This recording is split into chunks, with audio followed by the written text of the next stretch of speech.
Hello everyone, कैसे हो आप लोग। स्वागत है आपका एक और एक्सेल के प्रैक्टिकल सेशन में। और आज के इस सेक्शन में हम डिस्कस करने वाले हैं सैलरी शीट को कैसे प्रिपेयर किया जाता है, इंडिया में जो सैलरी बनती है उसको कैसे प्रिपेयर करना है, कैसे सैलरी शीट को एक्सेल के अंदर प्रिपेयर करना है।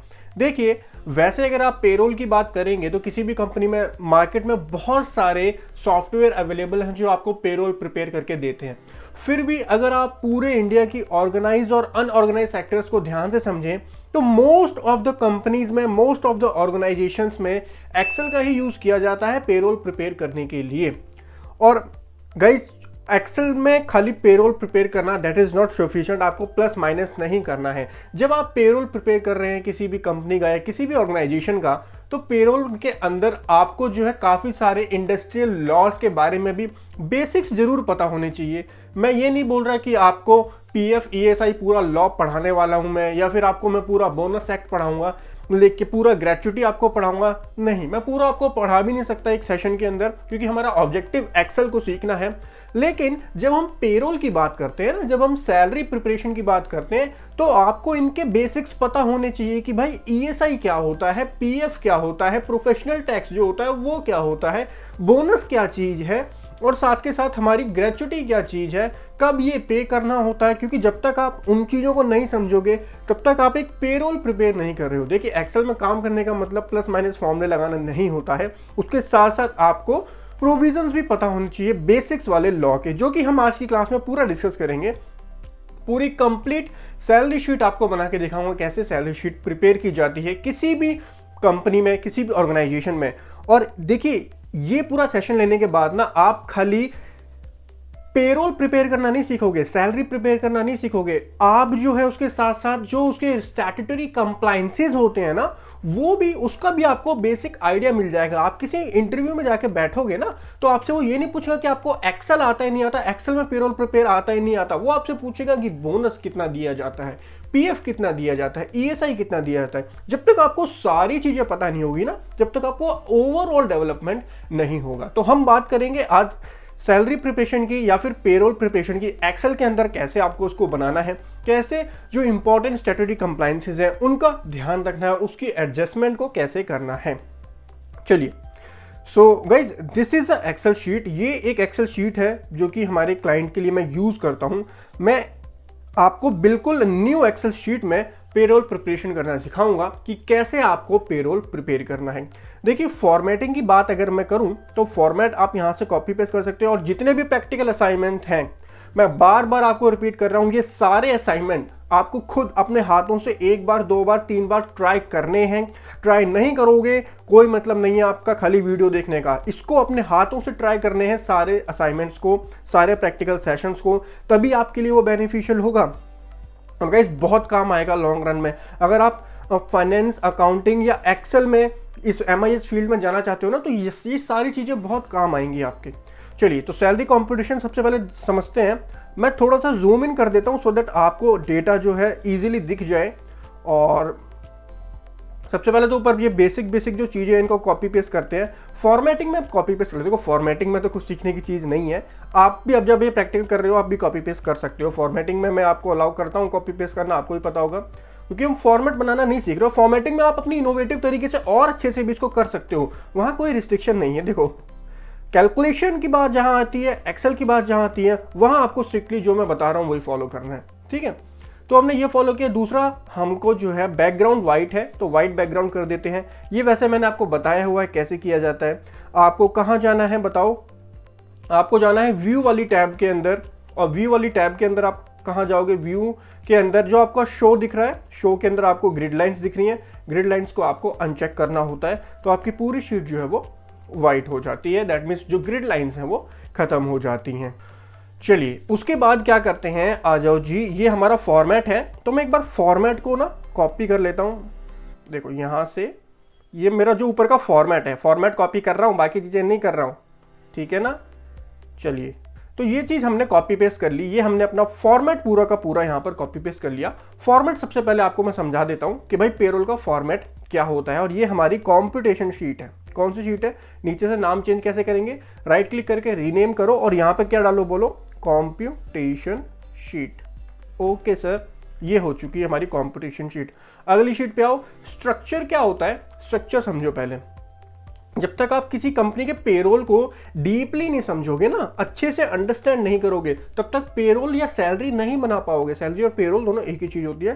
तो भाई साहब आइए, सेकंड चीज है स्ट्रक्चर। ना ये स्ट्रक्चर क्या होता है, स्ट्रक्चर क्या होता है किसी भी इंप्लॉय का। देखिए, जब भी आप कोई कंपनी ज्वाइन करते हैं ना, तो हर कंपनी का एक पेरोल का स्ट्रक्चर होता है कि भाई आपकी बेसिक होगी इतनी, बेसिक का 50% आपको स्पेशल अलाउंस दिया जाएगा, और उसका बेसिक का 30% आपको एचआरए दिया जाएगा, बेसिक का 40% आपको अदर अलाउंसेस दिए जाएंगे, आपको स्टैट्यूटरी बोनस मिलेगा इतना %। जो आपको ऑफर लेटर मिलता है ना, ऑफर लेटर मिलता है, उसमें सारे सैलरी के कंपोनेंट्स लिखे होते हैं कि भाई इतना इतना आपको दिया जाएगा। ठीक है, तो वो जो सैलरी के कंपोनेंट्स होते हैं उसी को बोला जाता है कि ये आपका सैलरी का स्ट्रक्चर होता है। वो कंपनी वाइज वेरी करता है। देखो, कंपनी ए है वो बोलती है मैं एचआरए दूंगी 40%, कंपनी बी है वो बोलती है मैं एचआरए दूंगी 50%। तो कंपनी टू कंपनी वो वेरी हो सकता है, हर कंपनी का स्ट्रक्चर डिफरेंट हो सकता है। तो यहां पर मैंने स्ट्रक्चर जो है वो स्ट्रक्चर को पूरे को कॉपी पेस्ट करते हैं। स्ट्रक्चर देखो, मैं समझा देता हूं आपको स्ट्रक्चर, अभी एक सेकंड रुको। देखिए, ये हमारा स्ट्रक्चर आ गया। थोड़ा सा मैं इसको जूम इन करता हूं सो दैट आपको इजीली समझा पाऊं कि स्ट्रक्चर में होता क्या है। और ये स्ट्रक्चर कहां से उठाएगा मुझे बताओ। ये स्ट्रक्चर जो बनता है ना, ये एम्प्लॉय के कॉन्ट्रैक्ट लेटर जो होता है, ऑफर लेटर जो होता है, उसमें ये सारी चीजें दी होती हैं। जो एम्प्लॉय के साथ कॉन्ट्रैक्ट लेटर होता है एम्प्लॉयर एम्प्लॉय का, उसमें जो आपका सैलरी का स्ट्रक्चर होता है, वो ये आपका स्ट्रक्चर यहाँ पर मैंने मेंशन किया हुआ है। देखो क्या क्या चीजें। मान लो ये जो कंपनी है, ये एम्प्लॉय कोड है उसका, ये नेम है एम्प्लॉय का, ये उसकी बेसिक सैलरी है 14,300 उसकी बेसिक सैलरी है। उसको एचआरए कितना मिलेगा 7105, और 7105 50% है। किसका 50% है, बेसिक का 50% है। फिर स्पेशल अलाउंस को कुछ नहीं मिलेगा, और फिर टोटल उसका ये है। और इंक्रीमेंट वाली बात भी कॉन्ट्रैक्ट लेटर के अंदर लिखी होती है। इंक्रीमेंट भी नॉट एप्लीकेबल है, तो इंक्रीमेंट भी इसका मतलब नहीं मिलेगा इस एम्प्लॉय को। ठीक है, मतलब कॉन्ट्रैक्ट में नहीं लिखा, बाकी बाद में कॉन्ट्रैक्ट जो है वो अमेंड हो सकता है। इसी तरीके से एक दूसरा एम्प्लॉय है जिसका नाम क्या है, आकाश तिवारी उसका नाम है, और उसकी बेसिक सैलरी 17,000 है, और 8500 का एचआरए है, स्पेशल अलाउंस इतना है, ये सब टोटल है। अब ये चीजें मैंने कहां से लिखी होंगी मुझे बताओ। ये चीजें सारी एम्प्लॉय का जो स्ट्रक्चर होता है ना, एम्प्लॉय का जो कॉन्ट्रैक्ट लेटर होता है, वहां से मुझे ये सारी इंफॉर्मेशन मिलती है। ठीक है, तो इस स्ट्रक्चर वाली हमने शीट बना ली। जितने इंप्लॉयज है उन सब इंप्लॉयज की, मान लीजिए उस कंपनी के 10 इंप्लॉयज है, तो 10 इंप्लॉयज का हमने यहाँ पर स्ट्रक्चर प्रिपेयर कर लिया। ठीक है जी, 2 शीट्स हो गई हमारी। कंपटीशन शीट अभी आपको बाद में समझाऊंगा। उसके बाद में तीसरा हमारी बोनस की शीट है ना। बोनस की शीट में क्या होगा, बोनस की शीट बाद में डिस्कस करेंगे, टीडीएस बाद में करेंगे, और अकाउंटिंग बाद में करेंगे। आ जाओ जी, कंपटीशन शीट पर चलते हैं और अपनी कंपटीशन बनाते हैं। तो ये हमारी शीट है। मैं शीट को पहले सेव करूं। सेव कैसे करोगे आप, Ctrl+S जो होता है शॉर्टकट की होता है, और यहाँ से आप चेंज कर सकते हो। तो मैं डेस्कटॉप पे सेव करता हूँ, और बताओ इसका नाम मैं चेंज कर देता हूँ, Udemy, एक सेकेंड, Udemy सैलरी कंप्यूटेशन। ठीक है, और कंप्यूटेशन शीट पे आ जाइए जी। सीरियल नंबर तो हम ऑटोमेटिकली बताऊंगा, सीरियल नंबर का फॉर्मूला होता है उसका भी। ई कोड देखो कैसे डालोगे आप। ई कोड आप क्या करो, प्लस करके यहाँ से हमको ये सारे हमारे ई कोड्स हैं, सारे लाइन वाइज हैं, तो सारे ई कोड हम क्या कर लेते हैं, कॉपी करके यहाँ पर पेस्ट कर लेते हैं। देखिए, तो जितने हमारे ई कोड्स हैं, हमने ई कोड को कॉपी करा और ई कोड को यहाँ पर पेस्ट करा। ई कोड एम्प्लॉय कोड होता है, हर एम्प्लॉय का एक यूनिक कोड होता है, हर एम्प्लॉय का एक यूनिक कोड होता है, that is called employ code बोलते हैं उसको। सीरियल नंबर में तो आपका सीरियल नंबर 1 2 3 4 आएगा। अब मान ली यहाँ तो 10 है तो मैं लिख दूंगा। अगर आपके 1000 एम्प्लॉय हैं तो आप 1 2 3 4 थोड़ी लिखते फिरोगे। देखो 1 करो, उसके बाद प्लस ऊपर वाला, और उसमें +1 कर दो, और इस पूरे को ड्रैग ड्रॉप कर दो नीचे तक। सो ये हमारा सीरियल नंबर आ जाएगा। बाकी सीरियल नंबर की ऐसा कोई नेसेसरी है भी नहीं, आप खाली एम्प्लॉय कोड डालो, वहां से भी आपका काम हो जाएगा। फिर भी हमारी कंपनी में कितने एम्प्लॉय है वो जानने के लिए हम सीरियल नंबर लिख सकते हैं कि हमारी कंपनी के 10 एम्प्लॉयज हैं। उसका नेम कैसे लिखेंगे, नेम लिखने के लिए अब आपके पास 2 ऑप्शन है, क्योंकि हमारा सारा डेटा सीरियल वाइज है। तो पहला ऑप्शन आप क्या कर सकते हो, यहाँ पे जा करके सारी डिटेल को कॉपी करके पेस्ट कर सकते हो। और दूसरा चीज क्या है, दूसरा ऑप्शन आपके पास क्या होगा, आप व्यू लुकअप का यूज कर सकते हो। चलो व्यू लुकअप का यूज मैं आप करके आपको दिखा देता हूँ कैसे उसका यूज करना है, क्योंकि हमारे व्यू लुकअप में क्या चाहिए होता है, यूनिक कोड चाहिए होता है। तो इस केस में यूनिक कोड क्या है बताओ, एम्प्लॉय कोड हमारा यूनिक है। सो प्लस वी लुकअप मैंने करा, वी लुकअप मेरे से पूछ रहा है कि लुकअप वैल्यू, वो वैल्यू बताओ जो दोनों ही शीट्स में कॉमन है, यानी जो मेरी कंपटीशन शीट में भी है और जो मेरे स्ट्रक्चर शीट में भी है, तो मेरा एम्प्लॉय कोड दोनों ही शीट्स के अंदर कॉमन है। तो मैंने ई कोड के वो सेलेक्ट करा, फिर मैंने कॉमा दिया, फिर मेरे से पूछता है जो ये फॉर्मूला है कि आप अपनी टेबल एरे बताओ कहाँ से आप वो जो चीज़ है उसको पिक करना चाहते हो। तो मैं स्ट्रक्चर के ऊपर गया, स्ट्रक्चर पे आके ये एम्प्लॉय कोड से ही मुझे टेबल सेलेक्ट करनी है, और एम्प्लॉय का नेम सेकंड वाले में तो मैं इस पूरे को सेलेक्ट कर सकता हूँ, या फिर खाली मेरे को 2 चाहिए तो मैं ये 2 ही जो 2 कॉलम्स है खाली ये इतना सेलेक्ट करता हूँ। और देखो जो 2 है सेकंड वाले कॉलम में, टेबल का सेकंड वाला कॉलम, पूरी एक्सेल शीट का नहीं, टेबल का मुझे सेलेक्ट करना है कि टेबल के कौन से कॉलम में मेरी फिगर्स हैं। तो मेरा एम्प्लॉय का नेम कौन से कॉलम है बताओ, टेबल, कौन सी टेबल, ये जो टेबल हमने सेलेक्ट करी है ना, ये वाली टेबल, इसको ध्यान से देखो, इसके सेकंड वाले कॉलम में हमारा डेटा है। तो मैंने एक कॉमा दिया, तो मेरे से अब फॉर्मूला क्या पूछ रहा है कि भाई आप कॉलम इंडेक्स नंबर बता दो, कॉलम का इंडेक्स नंबर क्या है, तो वो सेकंड वाले कॉलम में हमारा डेटा है। उसके बाद कॉमा 0 आपको करना होता है एग्जैक्ट वैल्यू के लिए, 0 करके हमने यहाँ पर एंटर करा तो हमारे एम्प्लॉय का नेम आ गया। नीचे जाकर हम क्या करेंगे, ड्रैग ड्रॉप कर देंगे तो हमारे एम्प्लॉय का नेम यहाँ पर आ जाएगा। ठीक है, अब यहाँ पर एक चीज कर लेते हैं, हमको यहाँ पर फॉर्मूले को फिक्स करना पड़ेगा। मैं आपको दिखाता हूँ कैसे फिक्स होगा। यहाँ से जो टेबल है ना, टेबल जो हमने सेलेक्ट करी, टेबल को हम फ्रीज कर देते हैं, टेबल को हम क्या कर देते हैं, फ्रीज कर देते हैं। तो यहाँ पर आप जो है F4 से अपने टेबल को फ्रीज कर सकते हो, तो F4 कर दिया। अब हमारी टेबल जो है फ्रीज हो गई। अब ड्रैग ड्रॉप मैं कर दूंगा, देखिए सेम आया, डेटा में तो कोई चेंज नहीं आया, डेटा में कोई चेंज होगा भी नहीं, ऑब्वियसली वो तो सेम है। अब हमने टेबल फ्रीज कर दिया, नहीं देखो सारी सिचुएशन में ये देखो यहाँ पर भी मेरी टेबल क्या है, B3 से लेकर C12 है, और नीचे वाले में भी मेरी टेबल B3 से C12 है। ठीक है, तो मैंने टेबल जो है, जो टेबल एरे होती है ना, जो टेबल एरे, ये वाली टेबल एरे, इसको हमने क्या कर दिया, फ्रीज कर दिया, वो इंपॉर्टेंट है। ठीक है, तो नेम आ गया हमारा, और नेम के बाद बताओ क्या, number of days in a month. So let suppose मैं जनवरी 2021 के लिए कंपटीशन कर रहा हूं, तो जनवरी 2021 में कितने डेज हैं एक मंथ के अंदर, 31 डेज होते हैं जनवरी के अंदर। तो नंबर ऑफ डेज है वो यहाँ पर हम लिख देंगे। पेबल डेज देखो, ये आपको अटेंडेंस शीट से मिलेंगे, क्योंकि अटेंडेंस शीट से आपको पता चलेगा कि कितने पेबल डेज हैं। तो अपने इस एग्जांपल में हम क्या करते हैं, सारे एम्प्लॉयज को भी फुल्ली पेड दिखाते हैं, तो 31 डेज ही पेबल है, यानी किसी ने कोई छुट्टी वगैरह नहीं मारी है, 31 डेज का हमने उसको पेबल दिखा दिया। ओके जी, उसके बाद बारी आती है बेसिक सैलरी की। नाउ बेसिक सैलरी अब कैसे निकालोगे आप, इस पॉइंट को बहुत ही ध्यान से समझिएगा। हमको चाहिए बेसिक सैलरी किसकी, पहले एम्प्लॉय की, जिसका एम्प्लॉय कोड है D49404 और उसका नेम क्या है, अरगहा रॉय, कोई रॉय जी हैं, उनकी हमको बेसिक सैलरी सही चाहिए, जो कि हमारे स्ट्रक्चर में हमारे पास है। ठीक है, स्ट्रक्चर में हमारे पास है, तो हम सीधा VLOOKUP लगा के वहां से बेसिक उठा लेते हैं। क्या हम ऐसा करेंगे, जी नहीं, हम ऐसा नहीं करने वाले। देखो पूरा फॉर्मूला कैसा लगेगा, हमको ना इन रॉय जी का एग्जांपल समझो, हमको रॉय जी की सैलरी भी चाहिए बेसिक वाली, और उसको नंबर ऑफ पेबल डेज पे भी का भी तो इफेक्ट दिखाना है। मान लीजिए जो रॉय है वो खाली 15 डेज आए हैं पूरे महीने में, तो हमको पूरा का पूरा थोड़ी पे करना, यानी हमको पहली चीज तो बेसिक सैलरी चाहिए मिस्टर रॉय की, दूसरी चीज उनका जो है नंबर ऑफ डेज जो काम किया है वो वाला प्रोपोर्शनेट खाली अमाउंट चाहिए, पूरा का पूरा थोड़ी पे करोगे। मान लो यहाँ पर अगर 15 डेज आए हैं, खाली 15 दिन आए हैं रॉय जी, तो रॉय जी को 15 दिन की तो सैलरी मिलेगी ना, पूरी की पूरी सैलरी थोड़ी मिलेगी। मुझे 2 इफेक्ट दिखाने हैं यहाँ पर, एक तो मुझे बेसिक सैलरी चाहिए जो कि मैं स्ट्रक्चर से उठा के लेके रखे आऊंगा, दूसरा मुझे उसके अंदर जो नंबर ऑफ पेबल डेज है उसका इफेक्ट दिखाना है। समझ गए, आओ कैसे दिखाएंगे आप समझो। इक्वल टू VLOOKUP का फॉर्मूला लगाओ, VLOOKUP, अब VLOOKUP वैल्यू क्या होगी, हमारा जो चीज सेम है, जो चीज दोनों के अंदर यूनिक है, यूनिक नंबर। क्या मैं नेम पे लगा दूं, भाई मेरे कंपनी के अंदर अभी तो नहीं है, लेकिन हो सकता है सेम नेम के 2 एम्प्लॉइज हो जाएं, तो मैं नेम के ऊपर VLOOKUP नहीं लगाऊंगा, एम्प्लॉय कोड के ऊपर लगाऊंगा, क्योंकि एम्प्लॉय कोड हर एम्प्लॉय का अलग अलग होगा। किसी भी 2 एम्प्लॉय का सेम ई कोड जो है वो नहीं हो सकता किसी कंपनी के अंदर। तो मैंने ई कोड के ऊपर VLOOKUP लगाया, मैंने कॉमा दिया। ठीक है, अब मेरे को टेबल सेलेक्ट करनी है जिसमें मेरा बेसिक की वैल्यू आ रही हो, तो मैं स्ट्रक्चर पे गया, मैंने ई कोड से टेबल लगाना स्टार्ट करूंगा, और मेरा बेसिक कहाँ पर है, तीसरे वाले में है, तो ये 3 जो पूरी टेबल है यहाँ तक मैंने सेलेक्ट कर ली। मेरा डेटा कौन से कॉलम में है, बेसिक सैलरी मेरे तीसरे वाले कॉलम में है, तो मैंने कॉमा लगा के 3 करा।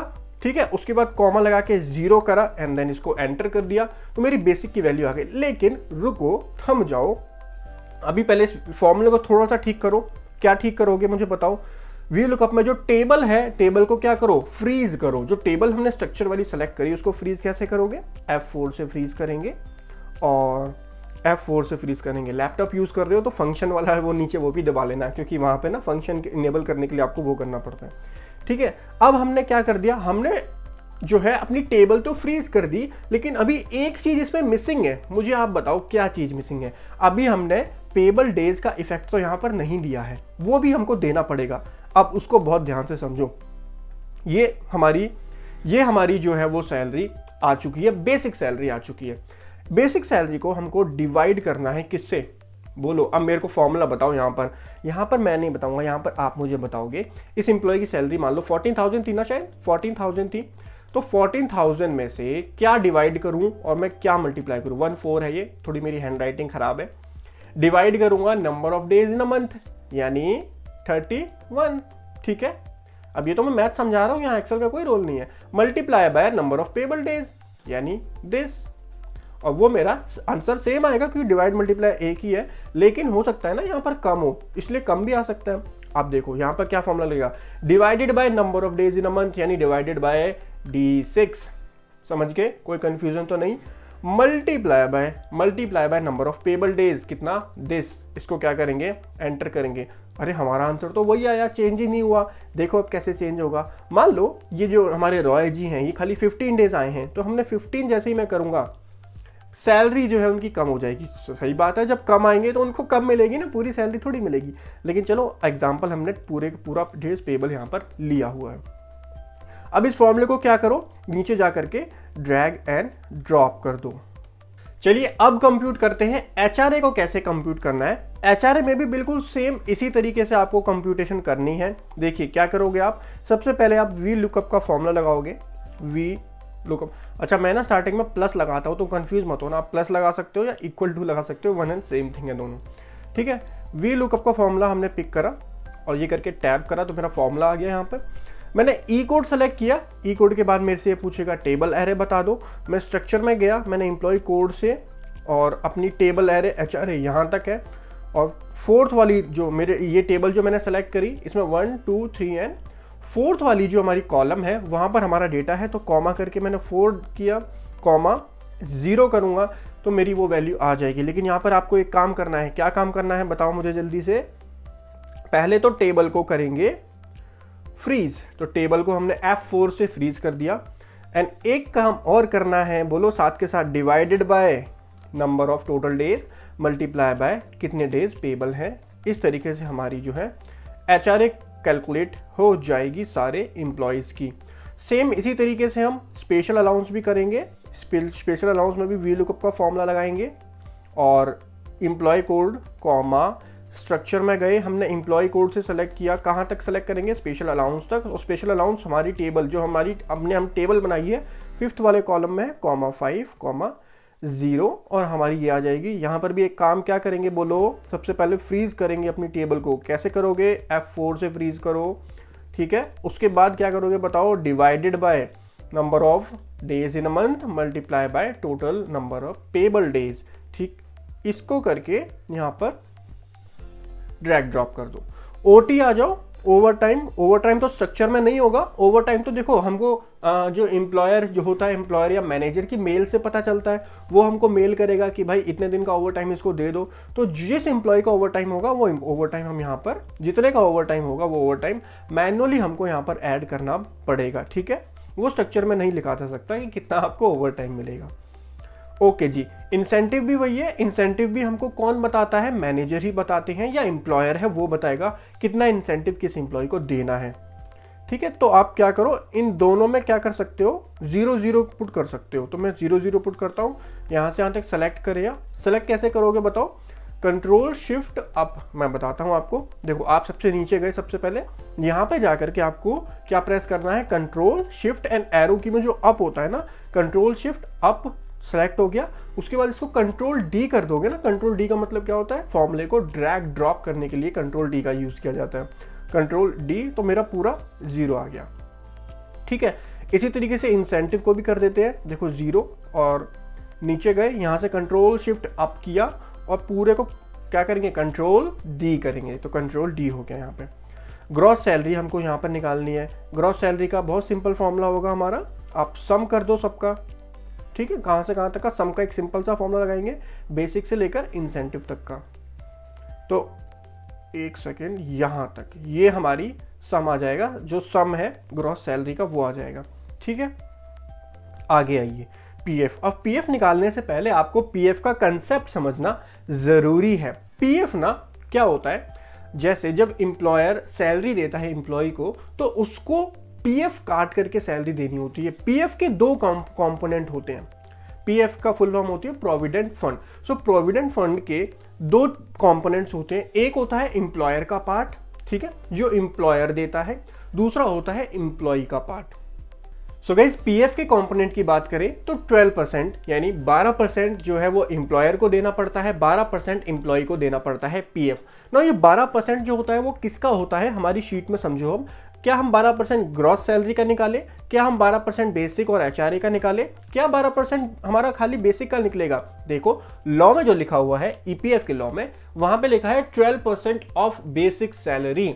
अब ये बातें जो है ना बहुत ही बारीकी से समझना, इंटरव्यू में यही पूछा जाता है कि जो पीएफ का रेट कितना है, आपने बताया 12%, आपसे नेक्स्ट क्वेश्चन पूछा जाएगा कि 12% किस पे कंप्यूट किया जाएगा, ग्रॉस सैलरी पे, नेट सैलरी पे या बेसिक सैलरी पे। तो आपका आंसर क्या होना चाहिए, बेसिक सैलरी के ऊपर 12% पीएफ कैलकुलेट किया जाता है। अच्छा जी, अब यहां पर एक चीज और समझो, पीएफ की ना एक सीलिंग लिमिट होती है। ये सीलिंग लिमिट का कंसेप्ट समझो आप बहुत ध्यान से। सीलिंग लिमिट का मतलब क्या होता है, देखिए मान लीजिए एक एम्प्लॉय की सैलरी है 10,000 रुपये, मान लीजिए दूसरे एम्प्लॉय की सैलरी है 1 लाख रुपए। तो जिसकी सैलरी 10,000 रुपये है उसका 12% निकालेंगे तो 1,200 रुपये आएगा। जिसकी 1 लाख रुपए सैलरी है उसका 12% तो 12,000 रुपये आएगा। गवर्नमेंट ने बोला कि भाई जिसकी 1 लाख सैलरी है वो तो बहुत ज्यादा पीएफ हो जाएगा। गवर्नमेंट ने एक सीलिंग लिमिट लगा दी कि भाई आपकी सैलरी कितनी भी हो, अगर इस लिमिट से ज्यादा सैलरी हुई तो हम तो आपकी सैलरी इतनी मानेंगे। ये क्या समझा रहे हो सर आप, एक्सेल पढ़ाओ ना, ये क्यों बता रहे हो भाई। एक्सेल के अंदर आपको सैलरी बनानी है तो ये चीज समझनी पड़ेगी। फॉर्मूला अभी लगा दूंगा ना मैं, सर के ऊपर से निकल जाएगा फॉर्मूला, तो कैसे समझ में आएगा। देखो कहने का मतलब गवर्नमेंट ने लिमिट कितने की लगाई, 15,000 रुपए की। मतलब अगर एक एम्प्लॉय की सैलरी 16,000 रुपए है ना, या फिर अपना एग्जांपल ले लो 1 लाख रुपए है ना, तो पीएफ की कंपटीशन के लिए हम उसकी सैलरी कितनी मानेंगे, बोलो मुझे आंसर दो। 15,000 रुपीज मानी जाएगी। भले उसकी सैलरी 1 लाख रुपए हो, लेकिन पीएफ कैलकुलेट होगा 12% किसके ऊपर कैलकुलेट होगा, 1 लाख के ऊपर। गवर्नमेंट कह रही है ना 1 लाख के ऊपर नहीं, 15,000 के ऊपर। 15,000 मैक्सिमम सीलिंग लिमिट है, उसके ऊपर खाली कैलकुलेट करो, ठीक है। अब ये जो मैंने बात कही, अब इन सारी बातों को मैं आपको कंक्लूड कर रहा हूं। पीएफ में एम्प्लॉयर 12% देगा, एम्प्लॉय 12% देगा। बात क्लियर है, किसके ऊपर देगा, बेसिक के ऊपर देगा, ठीक है। एक चीज और लगानी है कंडीशन कि अगर एम्प्लॉय की सैलरी 15,000 से ज्यादा है तो हम उसको 15,000 ही मानेंगे। हम खाली 15,000 का 12% 1,800 रुपए का पीएफ जो है मैक्सिमम डिपॉजिट कराएंगे। बात को समझ में आई या नहीं आई, ठीक है। और यहां पे जो निकाल रहा हूं पहले आप एक चीज समझो, ये जो पीएफ है, ये वाला पीएफ किसका पीएफ निकालेंगे, सबसे पहले हम यहां पर निकाल रहे हैं हम एम्प्लॉय का पोर्शन। मैंने बताया ना 2 कंपोनेंट है, एम्प्लॉय और एम्प्लॉयर। यहां पर एम्प्लॉय का पोर्शन निकाल रहे हैं। एम्प्लॉयर का कहां निकालोगे, एम्प्लॉयर का आप यहां पे निकालोगे। ये जो दिख रहा है आपको पीएफ, सीओ मतलब क्या होता है, पीएफ कंपनी। सो जो कंपनी का पोर्शन है वो आपको यहां पर निकालना होता है, ठीक है। कंपनी वाला अभी हम समझेंगे, कंपनी की तरफ नहीं जाते। अभी हम समझते हैं कि एम्प्लॉई का कितना होगा। तो आओ अब फॉर्मूला पुट करते हैं, जो कंडीशंस बताई उसको एक फॉर्मूले के इसके अंदर रखते हैं। तो भाई देखो हम लगाएंगे फॉर्मूला किसका, इफ का फॉर्मूला लगाएंगे। हमने बोला एक्सेल जी, इफ मेरी basic salary is less then और इक्वल टू, बताओ कितनी, अगर मेरी सैलरी जो है, मेरी बेसिक जो है, बेसिक 15,000 तक है, लेस देन और इक्वल टू कितना, 15,000 तक है। तो अगर ये चीज ट्रू है, अगर ये लॉजिक ट्रू है, ये जो मेरा बेसिक है ये 15,000 से कम है, तो एक्सेल एक काम करो, इसका मेरे को 12% दे दो, ठीक है, इसका मुझे 12% दे दो, ठीक है। लेकिन अगर ये चीज फॉल्स है तो मेरे को कितना दो आप, तो मेरे को आप 1800 दो। 1800 कैसे आया सर, ये आपने जादू से लिखा, आपको कैसे पता 1800 क्या है ये? देखो, अगर ये चीज फॉल्स है इसका मतलब एम्प्लॉय की सैलरी कितनी है, ये कंडीशन फॉल्स है तो एम्प्लॉय की सैलरी 15,000 से ज्यादा है। कहने का मतलब एम्प्लॉय की सैलरी 1 लाख भी हो सकती है, 20,000 भी हो सकती है, 25,000 भी हो सकती है, ठीक है। लॉ ने क्या बोला हुआ है कि अगर उसकी 15,000 से ज्यादा सैलरी है ना, तो तुम एक्चुअल बेसिक सैलरी भूल जाओ, एक्चुअल में कितनी है, मैक्सिमम सीलिंग लगा दो 15,000 रुपए की, ठीक है। तो अगर उसकी 15,000 से ज्यादा सैलरी है तो हमने अपने फॉर्मूले में एक मैक्सिमम सीलिंग लगा दी 15,000 रुपए। 15,000 रुपए का 12% बता दो कितना होता है, 1,800 रुपए तो होता है। 15,000 का 1200 1,800 ही होता है ना, हाँ 1,800 ही होता है। तो 1,800 रुपए हमने यहाँ पे डायरेक्टली लिख दिया, वरना आपको और सेफ खेलना है, एक काम करो ना 1,800 मत लिखो। अगर ये कंडीशन फॉल्स है, 15,000 का कितना 12% एंटर कर दो। आई बात समझ में, बोलो। ये अब आप समझ रहे हो, बहुत ही एडवांस लेवल की जो एक्सेल होती है ना, जो क्रिटिकल चीजें होती हैं आपको समझनी चाहिए। यहां पर हमने लॉ की कंडीशंस को भी फुलफिल किया है, खाली एक्सेल का फॉर्मूला नहीं लगाया, हमने लॉ की कंडीशन को भी यहां पे सेटिस्फाई किया है, पीएफ की कुछ कंडीशंस को भी सेटिस्फाई करा है यहां पर, ठीक है।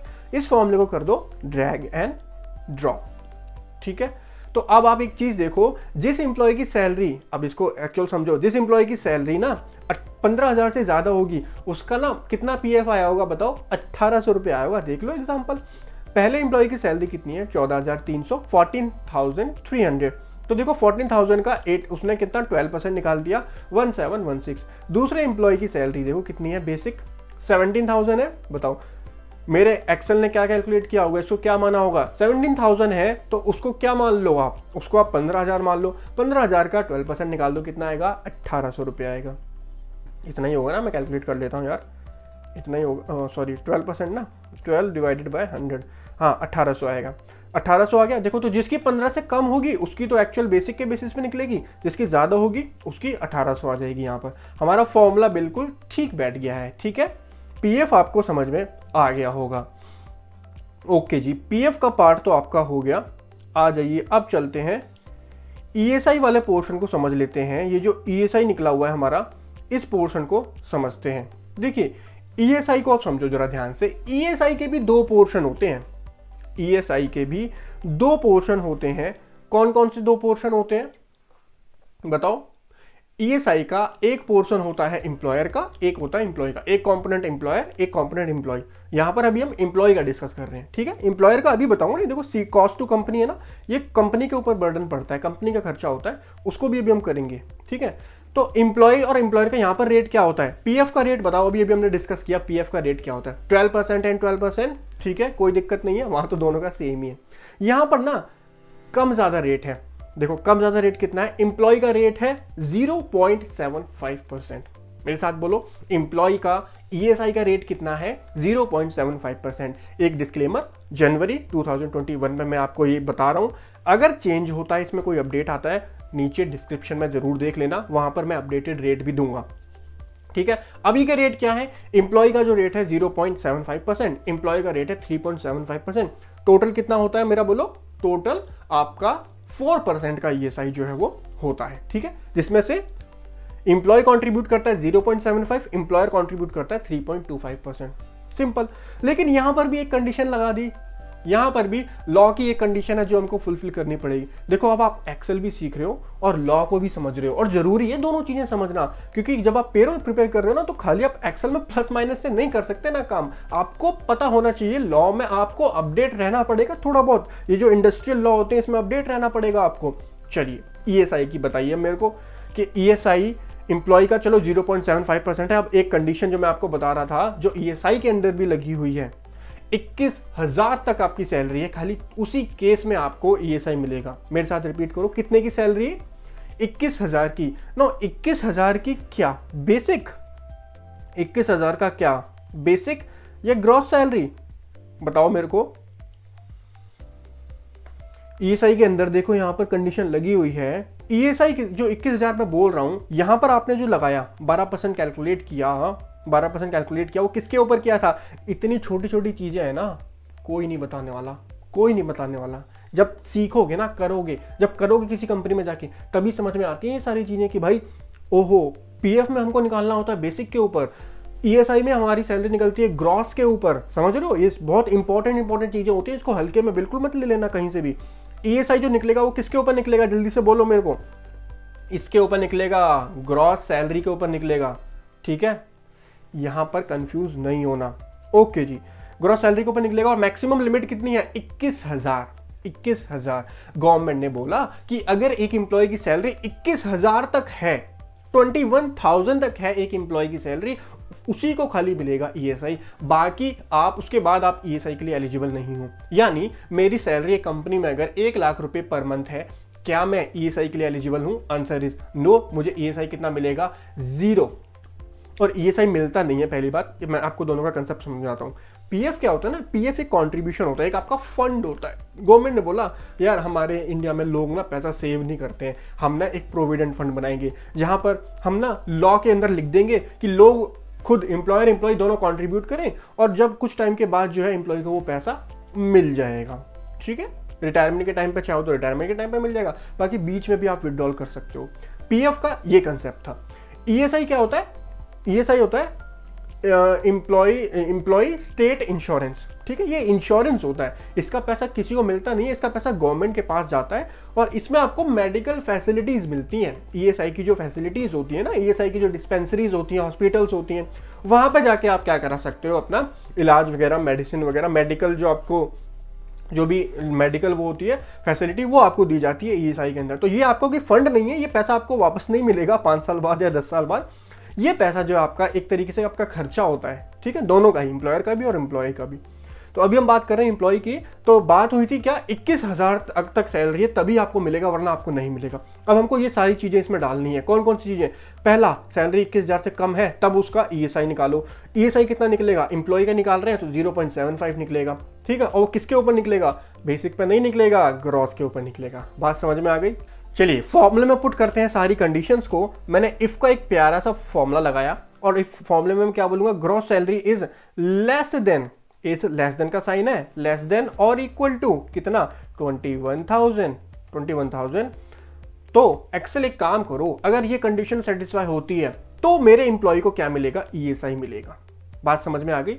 ईएसआई मिलेगा। अगर ये कंडीशन फुलफिल होती है तो मेरे को दे दो कितना, इसका ग्रॉस सैलरी का कितना परसेंट बताओ। मैंने एम्प्लॉय का निकाल रहे हैं अभी हम, एम्प्लॉय का 0.75%, इसका मल्टीप्लाई बाय 0.75%। ठीक है, अगर ये कंडीशन सेटिस्फाई होती है। अगर ये कंडीशन सेटिस्फाई नहीं होती, इसका मतलब एम्प्लॉय की सैलरी कितनी है? 1 लाख रुपए, मतलब 21,000 से ज्यादा है, तो मेरे को तो एम्प्लॉय को मिलेगा ईएसआई, तो ईएसआई का कोई बेनिफिट नहीं मिलेगा, ना ही ईएसआई की कोई डिडक्शन की जाएगी। 0 लिख दो, यहां पर हमारा फॉर्मूला आ गया।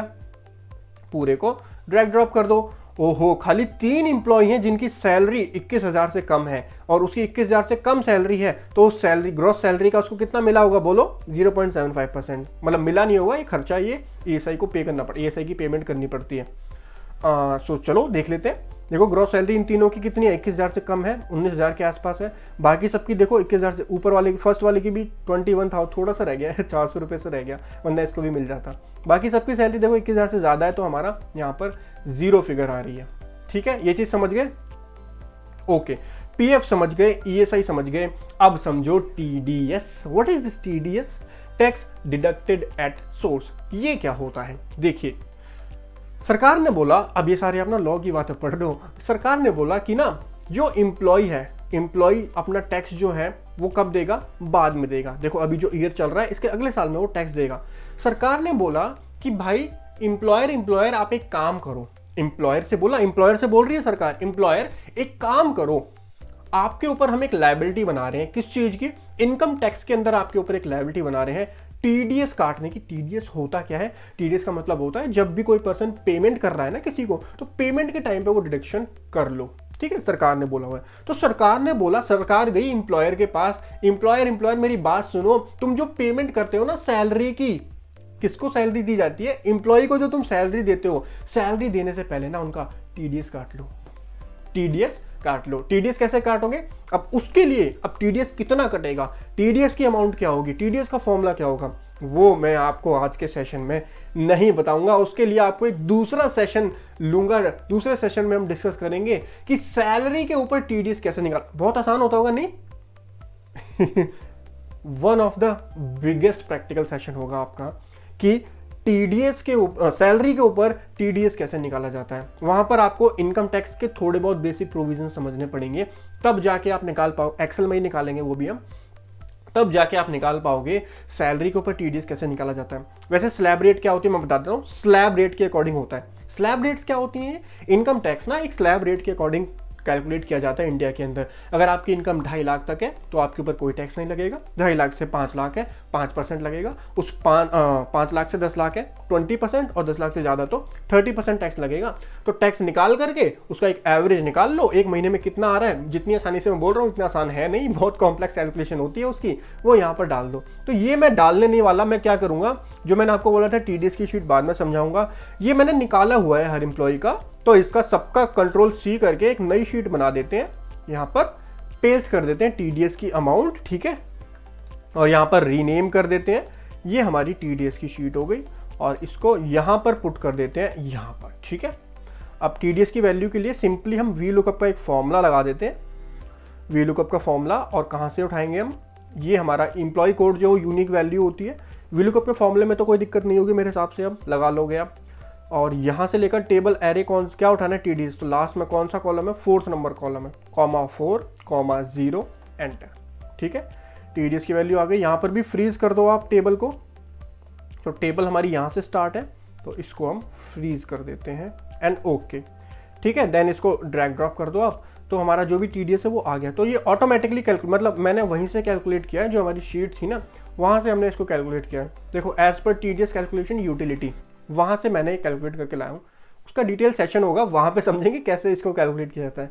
ये भी बहुत टफ होता है यार, बहुत ज़्यादा इसमें एफर्ट्स लगते हैं। आपको लग रहा होगा कितनी आसानी से अमाउंट आ गई, बहुत इसमें एफर्ट्स लगते हैं। पेरोल बनाना एक बहुत हैक्टिक टास्क होता है, आप चीज़ को समझो। जब आप किसी कंपनी का बनाने जाओगे ना तब आपको पता चलेगा, अच्छी खासी कंपनी का, जहाँ सारे कंप्लाइंट्स होते हैं।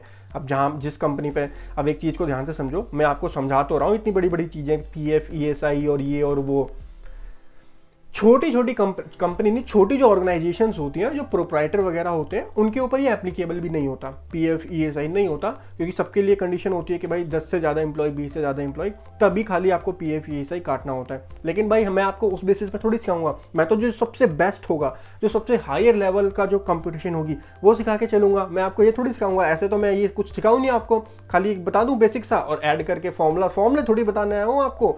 एक्सेल का प्रैक्टिकल सेशन देख रहे हो, आपको फॉर्मूले थोड़ी सीखने आए हो यहाँ पे। चलो, प्रोफेशनल टैक्स आओ। प्रोफेशनल टैक्स समझो, प्रो टैक्स मतलब प्रोफेशनल टैक्स। प्रोफेशनल टैक्स क्या होता है? गवर्नमेंट ने बोला कि जो एम्प्लॉयज हैं, फिर से गवर्नमेंट गई एम्प्लॉयर के पास कि तुम अपने एम्प्लॉय से जो है एक प्रोफेशनल का टैक्स काटो। अब प्रोफेशनल टैक्स होता है ना, ये स्टेट स्पेसिफिक होता है। ये क्या होता है? State specific. कुछ स्टेट तो इसको लगाते हैं, कुछ स्टेट इसको नहीं लगाते हैं। फॉर एग्जाम्पल, अगर आप, मेरे ख्याल से कर्नाटका वगैरह में लगता है ये, और दिल्ली में, मुंबई में मेरे ख्याल से नहीं, मुंबई में लगता है शायद, महाराष्ट्र में, दिल्ली में नहीं लगता। तो कुछ स्टेट्स में लगता है, कुछ स्टेट में नहीं लगता। कैसे कैलकुलेट होता है? इसकी भी स्लैब रेट्स होती हैं। जैसे इनकम टैक्स का स्लैब होता है, वैसे प्रोफेशनल टैक्स का भी स्लैब होता है। उसके अकॉर्डिंग ये निकालना पड़ता है कि किसका कितना प्रोफेशनल टैक्स है। वो भी अपने दूसरे सेशन में डिस्कस करेंगे। यहाँ पर हम ये मान के चलते हैं कि जिस स्टेट का हम बना रहे हैं पेरोल, मान लो वो दिल्ली का ही है और दिल्ली में नहीं लगता, तो हम क्या करते हैं, 0 सम में एंटर कर देते हैं, ठीक है। ओके, 0 एंटर हो गया। अब बताओ जी नेट सैलरी क्या होगी? नेट सैलरी जो एम्प्लॉय के बैंक अकाउंट में जाएगी, ये तो ग्रॉस सैलरी है, ग्रॉस सैलरी थोड़ी जाएगी उसके अकाउंट में। ये सारी डिडक्शंस है, ये सारी डिडक्शंस भी तो माइनस होंगी। देखो फॉर्मूला देखो अब ध्यान से, ये तो सिंपल फॉर्मूला है। ग्रॉस सैलरी में से माइनस कर दो आप क्या, PF minus ESI minus TDS minus professional tax, और दिस इज कंट्रोल डी, ठीक है। कंट्रोल डी करके सब में आ गया।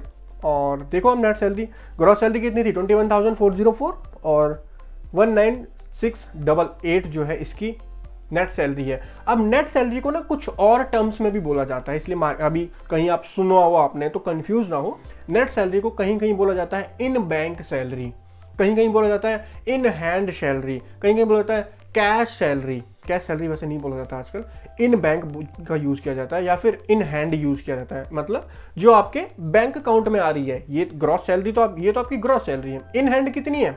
इन हैंड है आपकी ये, यानी आपको हाथों में कितनी आ रही है, इन हैंड का मतलब हाथों में कितनी आ रही है, तो आपके हाथ में इतनी सैलरी, मतलब एम्प्लॉय के हाथ में इतनी सैलरी आ रही है, ठीक है। तो नेट सैलरी को ही बोला जाता है और यही अमाउंट एम्प्लॉय के बैंक अकाउंट में ट्रांसफर की जाती है।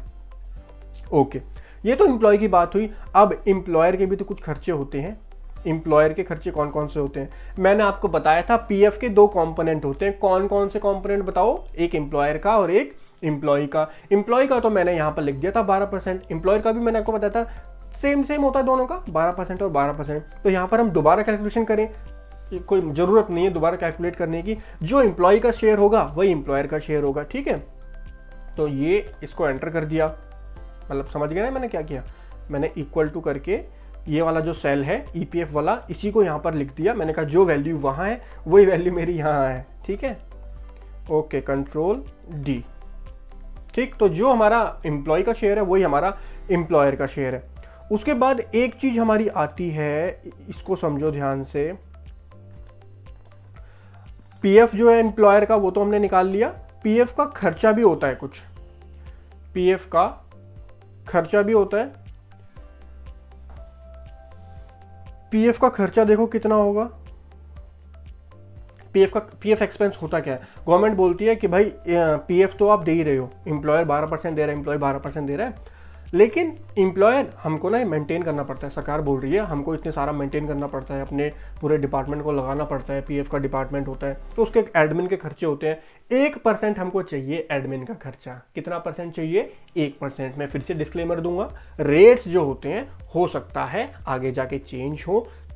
अपडेटेड रेट आपको नीचे डिस्क्रिप्शन में मिलेंगे, पूरा डेट वाइज के इस डेट को ये रेट था, इस डेट को ये रेट चल रहा है, ठीक है। डिस्क्रिप्शन को भी देख लेना नीचे। आओ जी, पीएफ एक्सपेंस निकालो। अब पीएफ एक्सपेंस में भी वही चीज लगेगी। कौन सा फॉर्मूला लगेगा? इफ का फॉर्मूला लगेगा। और पीएफ कैलकुलेट किस पे होता है? पीएफ बेसिक पे होता है। यहां पर बेसिक का फॉर्मूला लगाना पड़ेगा। देखो, if basic salary this is, बताओ, दिस इज लेस देन और इक्वल टू 15,000। अगर ये 15,000 या उससे कम है तो एक काम करो, इसका बेसिक का 1% दे दो, अदरवाइज कितना दे दो? कॉमा 150 रुपये। 150 रुपये कहाँ से आए? अदरवाइज कितना? अगर मान लो 15,000 से ज़्यादा की सैलरी है तो लॉ क्या बोल रहा है? उसको कितना मानो? पीएफ। ध्यान करो, पीएफ में 15,000 की लिमिट थी, तो लॉ ने बोला था अगर उसकी सैलरी 1 लाख भी है ना तो पीएफ के अंदर हम 15,000 मानेंगे। पीएफ की कैलकुलेशन के लिए हम 15,000 मानेंगे खाली, ठीक है।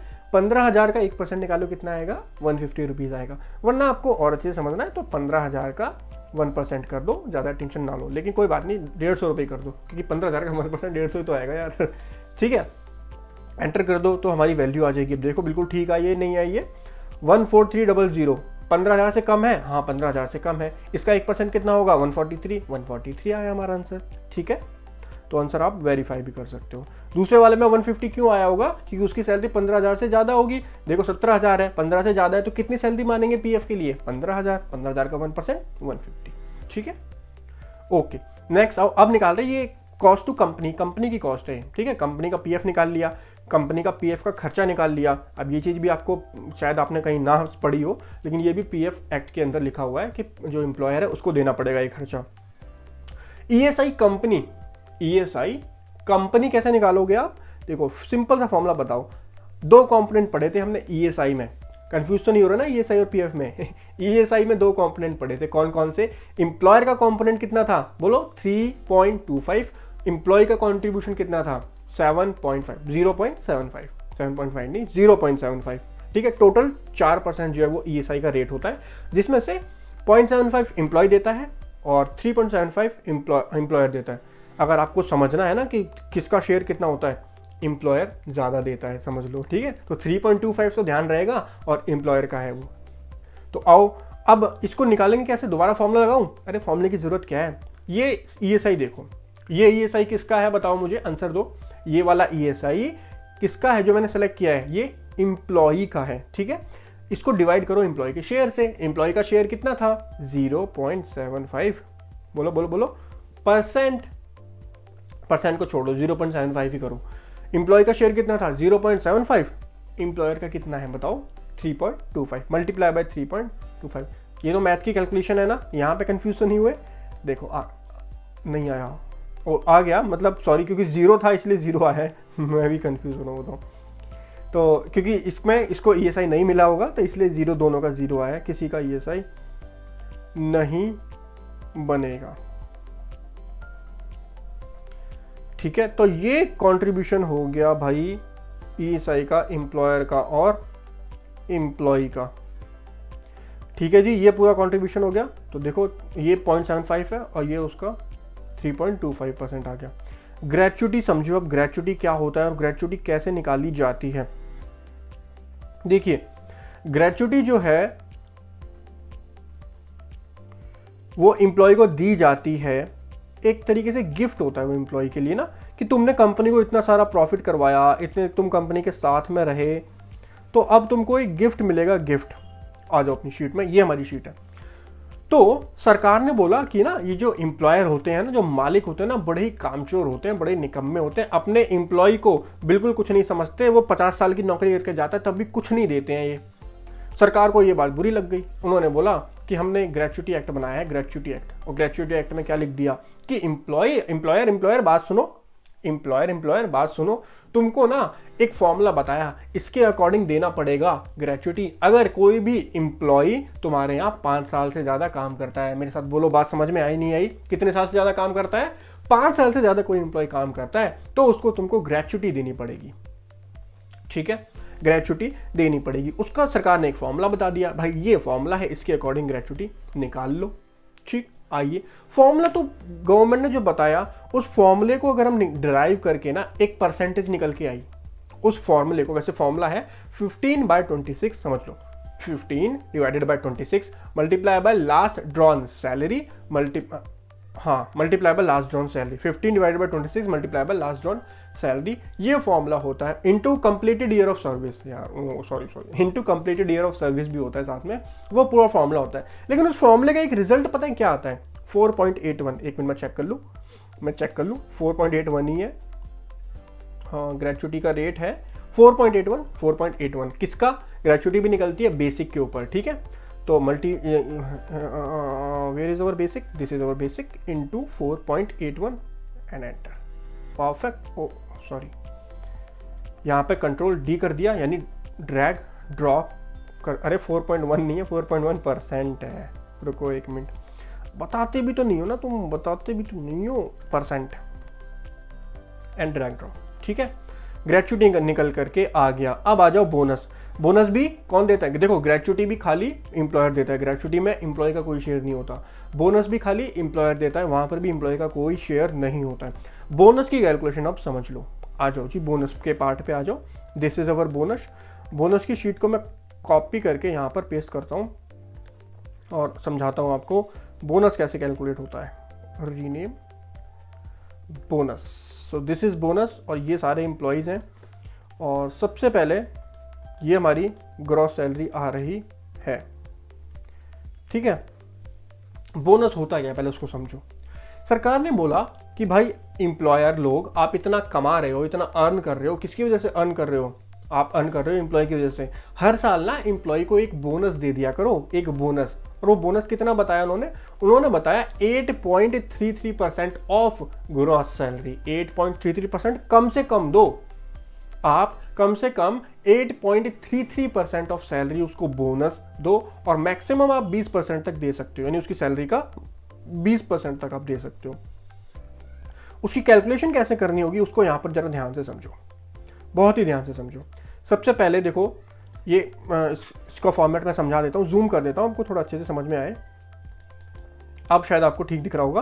तो ये बोनस की कंपटीशन है। बोनस की कंपटीशन हमने अलग शीट में की हुई है, जैसे टीडीएस की हुई थी ना। टीडीएस की तो खैर मैंने आपको नहीं समझाई अभी, टीडीएस की तो काफ़ी बड़ी होती है, उसके लिए अलग सेशन लेंगे। बोनस के लिए आप जो है समझ लो, अभी समझ लो कि बोनस कैसे कैलकुलेट किया जाता है। देखो, सबसे पहले हमने सीरियल नंबर लिखा, ई कोड लिखा, एम्प्लॉय का नेम लिखा, उसका स्टेट लिखा। स्टेट लिखना क्यों जरूरी है? क्योंकि मिनिमम वेज एक्ट होता है। देखो कितने सारे लॉ आपको पढ़ रहे हो, अब ये सोच रहे हो, समझ रहे हो। ग्रेच्युटी एक्ट के बारे में बता दिया, बोनस एक्ट के बारे में बता दिया, पीएफ, ईएसआई, TDS के बारे में बता दिया। अब डिस्कस कर रहे हैं बोनस। बोनस एक्ट है, ये भी एक लॉ में ही लिखी हुई है बात है, वही बता रहा हूँ आपको। देखिए स्टेट कौन सा है हमारा, दिल्ली, और दिल्ली के मिनिमम वेज एक्ट को भी समझना जरूरी है। दिल्ली पहले सरकार ने क्या बोला, दिल्ली गवर्नमेंट बोलती है कोई भी वर्कर जो है, कोई भी लेबर जो है, जो वो काम कर रही है ना, तो उसको एक मिनिमम सैलरी देनी पड़ेगी एम्प्लॉयर को। इससे कम में आप काम नहीं करा सकते हो, आपको इतनी सैलरी देनी ही देनी पड़ेगी। अब इनकी सैलरी देख के आप जरा वो मत होना डीमोटिवेट मत होना। मतलब सरकार ने वो किया है कि मिनिमम सैलरी इतनी देनी पड़ेगी एम्प्लॉयर को, लेकिन फॉलो कौन करता है कौन नहीं करता ये एम्प्लॉयर के ऊपर है भाई। ग्रॉस सैलरी कितनी है देखो सब, और नेचर स्किल्ड अनस्किल्ड, मतलब वो स्किल्ड है या अनस्किल्ड है, ये हमारा कहाँ पे लिखा हुआ है, क्या हेल्प करता है ये, मिनिमम वेज एक्ट में ही लिखा हुआ है। देखो मिनिमम वेज एक्ट में ये नीचे जो रेट टेबल दी हुई है ना, ये वाली टेबल, इसको देखो, ये टेबल जो है इसके अंदर मिनिमम वेज एक्ट के रेट है कि भाई अगर एक अनस्किल्ड बंदा है तो उसको कितना मिलेगा, महीने का 14,468 14,468 मिलेगा, सेमी स्किल को इतना मिलेगा, स्किल को इतना मिलेगा, क्लरिकल जो है उसको इतना मिलेगा, clerical and supervisor mercantile but not graduate, 12th पास है तो इतना मिलेगा, ग्रेजुएट एंड अबव है तो उसको इतना, तो कम से कम पैसा आपको देना पड़ेगा मिनिमम वेज एक्ट में, ये बात लिखी हुई है। और ये इसकी सैलरी पर मंथ की इतनी, पर मंथ नहीं पर डे है, पर डे की सैलरी कितनी है आपकी, ये आपकी पर डे की सैलरी है। ये VDA मतलब VDA का एक खर्चा होता है जो आपको ऐड करना पड़ेगा, टोटल पर मंथ आपको इतना देना पड़ेगा, और पर डे की सैलरी आपको मिनिमम इतनी देनी पड़ेगी। ये जो लिख रहा है ना आपको 569 इसकी है, 751 किसकी है, ग्रेजुएट की, इतनी मिनिमम सैलरी आपको देनी पड़ेगी। ठीक है, तो बोनस का सबसे पहले ग्रॉस सैलरी निकाल लेते हैं। तो ग्रॉस सैलरी यहाँ पर कैसे आएगी, वी लुकअप लगाएंगे हम वी लुकअप एम्प्लॉय कोड से लगाएंगे और कॉमा दे करके अपनी कंपटीशन शीट में जाएंगे। आ जाओ जी। अब यहाँ पर सबसे पहले आप क्या सेलेक्ट करोगे, एम्प्लॉय कोड, और हमको क्या चाहिए बताओ, हमको चाहिए ग्रॉस सैलरी। तो ग्रॉस सैलरी तक हमने किया और पूरी टेबल सेलेक्ट कर ली। ये टेबल के अंदर हमारी ग्रॉस सैलरी 11th वाले कॉलम में है, कॉमा 11, कॉमा 0, और हमारी ग्रॉस सैलरी आ गई। ड्रैग ड्रॉप कर दिया तो ये हमारी ग्रॉस सैलरी की अमाउंट यहाँ पर आ जाएगी। उसके बाद बारी आती है एलिजिबिलिटी की ना। एलिजिबिलिटी अब समझ लो क्या होती है, क्या सारे एम्प्लॉय को बोनस मिलेगा, नहीं, सारे एम्प्लॉय को बोनस नहीं मिलेगा। बोनस एक्ट के अंदर लिखा हुआ है जिस एम्प्लॉय की सैलरी 21,000 रुपये है, खाली जिस एम्प्लॉय की सैलरी 21,000 तक है, यानी अप टू 21,000 है, उसको मिलेगा। उससे ज्यादा जिसकी सैलरी है उसको कोई भी बोनस नहीं दिया जाएगा। सो गाइस यहाँ पर फॉर्मूला को समझ लेते हैं। आ जाओ जी। एलिजिबिलिटी के लिए क्या फॉर्मूला लगेगा, सो इक्वल टू इफ का फॉर्मूला लगेगा, सॉरी इफ का फॉर्मूला लगेगा, and then if gross salary is less than and equal to 21,000, ठीक है, लेस देन इक्वल टू 21,000। अगर ये ट्रू है तो कॉमा देके इन्वर्टेड कॉमा, अगर ये चीज़ ट्रू है तो यस यानी वो एलिजिबल है, और अगर फॉल्स है तो कॉमा देके नो, इन्वर्टेड कॉमा जरूर देना तभी फिगर्स आएंगी वो, तो तब वो नहीं है। और इसको हम ड्रैग ड्रॉप कर देंगे तो देखिए खाली हमारे 3 एम्प्लॉयज़ बोनस के लिए एप्लीकेबल हैं, और वो 3 एम्प्लॉयज़ जो हैं ये 3 है, इनकी ग्रॉस सैलरी देखो 21,000 से कम है, बाकी सबकी 21,000 से ज़्यादा है, तो वो सब एलिजिबल नहीं है। उसके बाद हमको देखना होता है मिनिमम वेज। मिनिमम वेज देखने की ज़रूरत क्यों पड़ती है, मिनिमम वेज आपको क्यों देखना है, ये पॉइंट समझो। मिनिमम वेज आपको इसलिए देखना होता है कि लॉ में एक सीलिंग लिमिट है, बोनस एक्ट में भी एक सीलिंग लिमिट है कि ये जो बोनस कैलकुलेट किया जाएगा, मान लीजिए एक एम्प्लॉय की सैलरी 20,000 रुपये है, या अपना एग्जांपल ले लो, मान लो ये वाला ले लो, 19,784 19,784 रुपये की सैलरी है एक एम्प्लॉय की, इसका बोनस निकालना है तो क्या 19,784 का निकलेगा 8.33, मिनिमम कंपनी मिनिमम ही देगी यार, कंपनी अपना खर्चा क्यों बढ़ाएगी, कंपनी मिनिमम ही देती है 8.33%, क्या 19,784 का निकलेगा, या फिर एक सीलिंग लिमिट दी है बोनस के अंदर, बोनस के अंदर सीलिंग कितनी दी हुई है 7,000 रुपीज़, तो या तो 7,000 रुपीज़ या ये, तो किस पे निकलेगा हमारा, जो भी दोनों में से बोलो क्या होगा, हायर होगा, जो भी दोनों में से बड़ा होगा, जो भी दोनों में से मैक्सिमम होगा उसके ऊपर निकाला जाएगा। ठीक है, तो मैं इसको पहले डिलीट कर देता हूँ ना, वरना आपको कंफ्यूजन होगी। चलिए मिनिमम वेजेस कैसे निकाले जाएंगे, अब इस बात को ध्यान से समझो। मान लीजिए हमारे पहले एम्प्लॉय हैं रॉय जी। रॉय जी क्या है, रॉय जी जो है वो एक अनस्किल्ड नेचर है उनका, वो अभी अनस्किल्ड पर्सन है। ठीक है, तो अनस्किल्ड की हमको निकालनी है मिनिमम वेज क्या है, तो मिनिमम वेज की टेबल नीचे दी हुई है, यहाँ से हम देखेंगे कि उनकी मंथली वेज कितना होना चाहिए। तो इक्वल टू वी लुकअप का एक फॉर्मूला लगाओ, वी लुकअप, उसके बाद अनस्किल्ड, अनस्किल्ड पे सेलेक्ट करो, ये हमारी वैल्यू है, कॉमा टेबल कौन सी है, टेबल है ये, और टेबल यहाँ से लेकर कहाँ तक, देखो हमको मंथली वेजेस ये वाले चाहिए, टोटल सेवन्थ वाले कॉलम में, कॉमा 7,0, ठीक है, ये आ गया। लेकिन अब एक चीज समझो, ये तो पूरे मंथ के आए ना, इसमें एक फैक्टर और लगाना है हमको। मुझे आप बताओ कौन सा फैक्टर लगाओगे? नंबर ऑफ पेबल डेज वाला फैक्टर यहाँ पर लगाना है। तो डिवाइडेड बाय, आ जाओ number of payable days computation sheet में, divided by total number of days multiply by payable days, and इसमें तो सेम ही आएगा क्योंकि सारा हमने सेम ही लिया है। और इसको पूरे को कर दो ड्रैग एंड ड्रॉप, और यहाँ पर जो अपना टेबल, ये जो टेबल एरे है, टेबल एरे को फिक्स कर देते हैं। ये हमारी टेबल एरे है, तो इसको क्या करते हैं, फ्रीज करते हैं। कैसे करोगे? F4 से फ्रीज होती है, एंड यहाँ पर भी F4 से फ्रीज हो जाएगी। अब इसको ड्रैग ड्रॉप करेंगे तो हमारी फिगर्स जो है वो आ जाएंगी, ठीक है। यहाँ पर वो वाला फैक्टर भी ध्यान रखना है, कौन सा वाला? नंबर ऑफ पेबल डेज वाला, क्योंकि इतना 14,806 तब मिलेगा जब एम्प्लॉय पूरे महीने आएगा। अगर वो आया ही नहीं है पूरे महीने तो इतना थोड़ी मिलेगा, ठीक है। उसके बाद बोनस एक्ट की सीलिंग लिमिट कितनी है मैं बता देता हूँ। लॉ में लिखा हुआ है 7,000 रुपीज़, बढ़ती है घटती है मैं डिस्क्रिप्शन में दे दूंगा, बट अभी फिलहाल 7,000 है, 7,000 रुपीज़, ठीक है। अब बोनस का फॉर्मूला समझो बहुत ही ध्यान से। बोनस का फॉर्मूला आपको कैसे लगाना है? बोनस कब मिलेगा एम्प्लॉय को? जब एलिजिबिलिटी वाले में यस आ रहा होगा, ठीक है। जब एलिजिबिलिटी वाले में यस आ रहा है तब मुझे ये देखना है कि इन दोनों में से बड़ा कौन सा है। अब समझो फॉर्मूला कैसे लगेगा। जब एलिजिबिलिटी में यस आ रहा है तब मुझे देखना है इन दोनों में से बड़ा कौन सा है, और अगर इन दोनों में से जो भी बड़ा है उस बड़े का कितना 8.33% निकाला जाएगा, ठीक है। आ जाइए, प्लस इफ का फॉर्मूला लगेगा, plus if this is equal to yes, this is equal to yes. Yes कैसे लिखना? इन्वर्टेड कॉमा के अंदर यस लिखना। अगर ये चीज यस है तो मुझे क्या चाहिए? तो मुझे चाहिए मैक्सिमम। ये मैक्सिमम क्या होता है? किस चीज का मैक्सिमम? मैक्सिमम फॉर्मूला होता है दो सेल्स में से जो भी बड़ा होगा वो पिक करेगा एक्सेल, तो ये और ये, ठीक है। दिस एंड, या तो नंबर बोल रहे हैं, देखो नंबर 1 ये हो गया और नंबर 2 ये हो गया, ऐसे कर लो। नंबर 1 एंड नंबर 2 इसको क्लोज कर दो। अगर वो ट्रू है तो जो इन दोनों में से मैक्सिमम है उस मैक्सिमम का कितना परसेंट है? तो 8.33% मेरे को दे दीजिए, ठीक है। अगर वो नो है तो मुझे 0 दे दीजिए। तो मेरा इस केस में क्या आएगा? इस केस में नो है तो मेरा 0 आ जाएगा, और इसको ड्रैग ड्रॉप कर देंगे तो देखो फॉर्मूला क्योंकि लगा हुआ था तो हमारा सेम आंसर आएगा। कैलकुलेट करके दिखाऊं? देखो कैलकुलेट करके, सब में नो हुआ है, देखो जिसमें नो है वहां तो 0 आएगा, जिसमें नो है वहां पर 0 आ गया। जहां पर यस है देखो वहां पर क्या हुआ? इन दोनों में से मैक्सिमम बताओ। सीलिंग लिमिट 7,000 और मिनिमम वेजेस 17,924, दोनों में से बड़ा कौन सा है? 17,924। सो देखो 17,924 का 8.33% 1493.07, ठीक है। समझ गए? बोनस निकल करके आ गया। बोनस ही तो निकालना था। बोनस की कैलकुलेशन मैंने आपको इसी के अंदर इससे आज के सेशन में ही समझा दी, क्योंकि इसके लिए अलग से ज़्यादा बड़ा नहीं था तो मैंने इसी में इसको इंक्लूड कर दिया। आ जाओ, सैलरी का टीडीएस कैसे निकलता है उसके लिए आपका अलग सेशन होगा भाई, वो तो बहुत बड़ा है, वो काफ़ी बड़ा है। यहाँ पर वी लुकअप का लगाएंगे सिंपल सा फॉर्मूला, और वी लुकअप हमारा ई कोड के ऊपर कॉमा, बोनस वाली शीट में आ जाओ और यहाँ से सेलेक्ट कर लो, and this is bonus.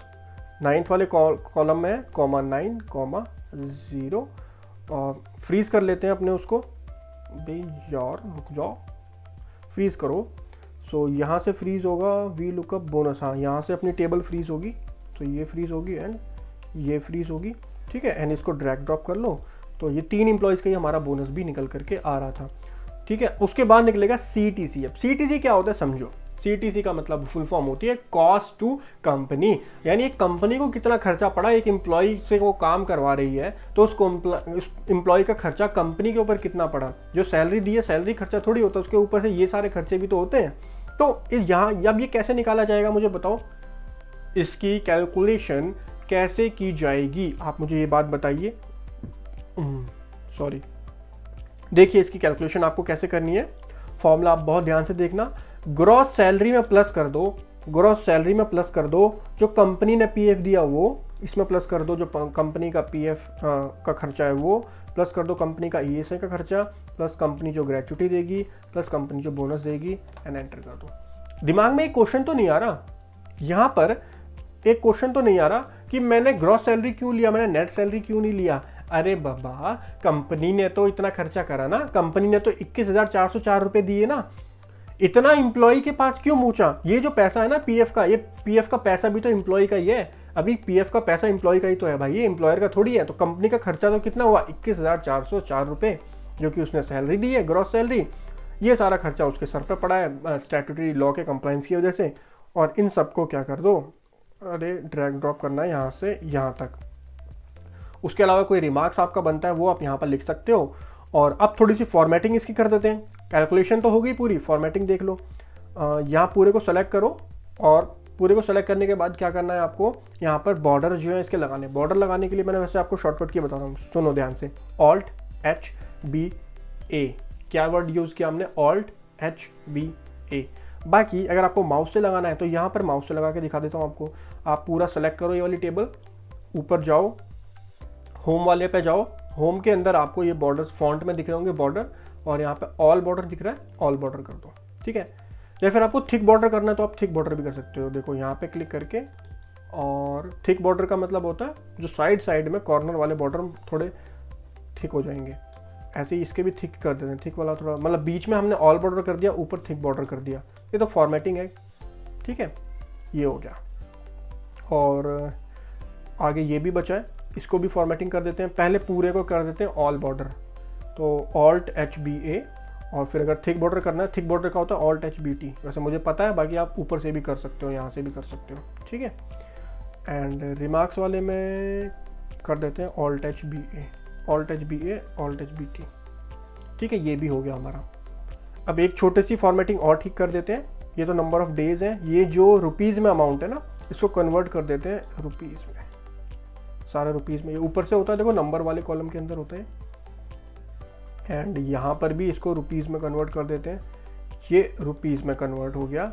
And lastly यहाँ पर तो रुपीज़ नहीं होगा, ठीक है, ठीक है। तो ये पूरी हमारी एक मंथ की कैलकुलेशन शीट बन गई। इसी तरीके से हमको हर मंथ सैलरी की कंपटीशन करनी होती है। जो नेट सैलरी होती है वो एम्प्लॉय के अकाउंट में चली जाती है। फिर आपके दिमाग में क्वेश्चन आएगा, ये जो आपने पीएफ ईएसआई वगैरह होता है, ये सारा पैसा सरकार को चला जाता है। पीएफ का पैसा पीएफ डिपार्टमेंट को जाता है, ईएसआई का पैसा ईएसआई को जाता है, ग्रेच्युटी का पैसा कहीं नहीं जाता।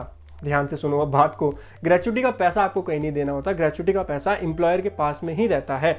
अगर एम्प्लॉय छोड़ के चला जाता है, एम्प्लॉय 5 साल से पहले छोड़ के चला जाता है, तो उसकी सारे की सारी ग्रेच्युटी लैप्स हो जाती है, फॉरफिट हो जाती है। लेकिन अगर वो 5 साल सर्व करके जाता है, कंटिन्यूस सर्विस जो 5 साल की दे करके जाता है, उस केस में उसको जो है ग्रेच्युटी का पैसा एम्प्लॉयर देता है। तो ये किसी को नहीं देना होता, ठीक है। इसी तरीके से बोनस का पैसा भी किसी को देना नहीं होता, एम्प्लॉयर ही अपनी जेब से, मतलब एम्प्लॉयर के पास ही रहता है, और वो एम्प्लॉयर ही देता है अपनी जेब से, ठीक है। तो ये दोनों चीज़ें कहीं देनी नहीं होती।